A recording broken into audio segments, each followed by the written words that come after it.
1 Kings chapter 20.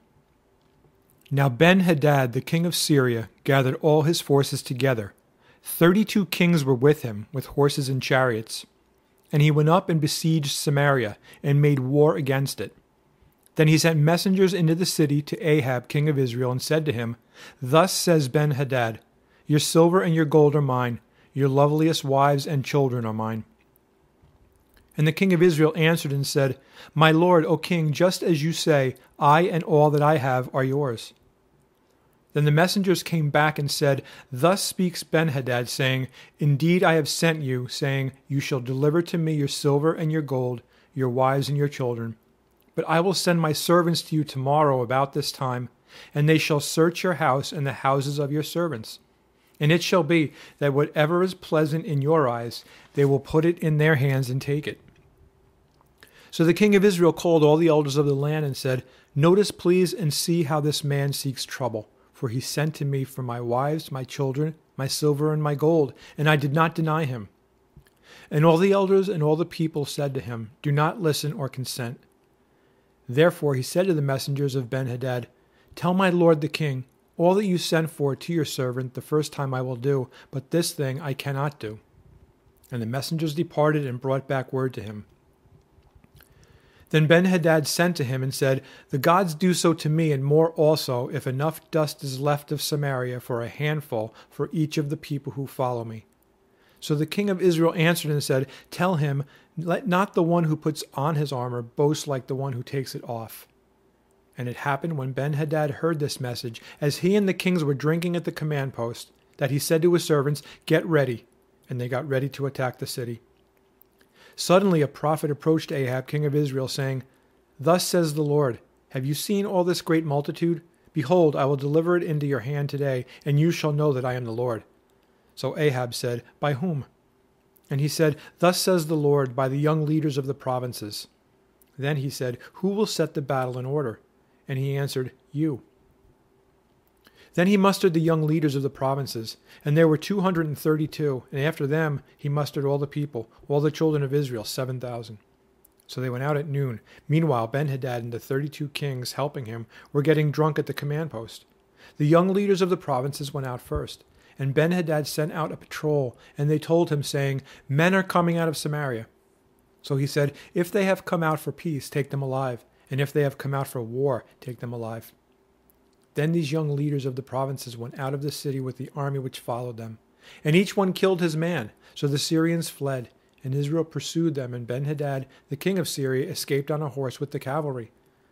Then the king of Israel went out and attacked the horses and chariots, and killed the Syrians with a great slaughter. And the prophet came to the king of Israel and said to him, Go, strengthen yourself, take note, and see what you should do, for in the spring of the year the king of Syria will come up against you. Then the servants of the king of Syria said to him, Their gods are gods of the hills, therefore they were stronger than we. But if we fight against them in the plain, surely we will be stronger than they. So do this thing, dismiss the kings each from his position, and put captains in their places. And you shall muster an army like the army that you have lost, horse for horse and chariot for chariot. Then we will fight against them in the plain, surely we will be stronger than they. And he listened to their voice and did so. So it was in the spring of the year that Ben-Hadad mustered the Syrians and went up to Aphek to fight against Israel.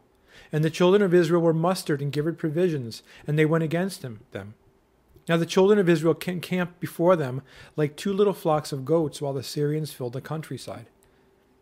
Then a man of God came and spoke to the king of Israel and said, Thus says the Lord, Because the Syrians have said, The Lord is God of the hills, but he is not God of the valleys, therefore I will deliver all this great multitude into your hand, and you shall know that I am the Lord. And they encamped opposite each other for 7 days. So it was that on the 7th day the battle was joined, and the children of Israel killed 100,000 foot soldiers of the Syrians in one day. But the rest fled to Aphek into the city. Then a wall fell on 27,000 of the men who were left. And Ben-Hadad fled and went into the city, into an inner chamber. Then his servants said to him, Look now, we have heard that the kings of the house of Israel are merciful kings. Please let us put sackcloth around our waists and ropes around our heads, and go out to the king of Israel. Perhaps he will spare your life. So they wore sackcloth around their waists, and put ropes around their heads, and came to the king of Israel, and said, Your servant Ben-Hadad says, please let me live. And he said, is he still alive? He is my brother.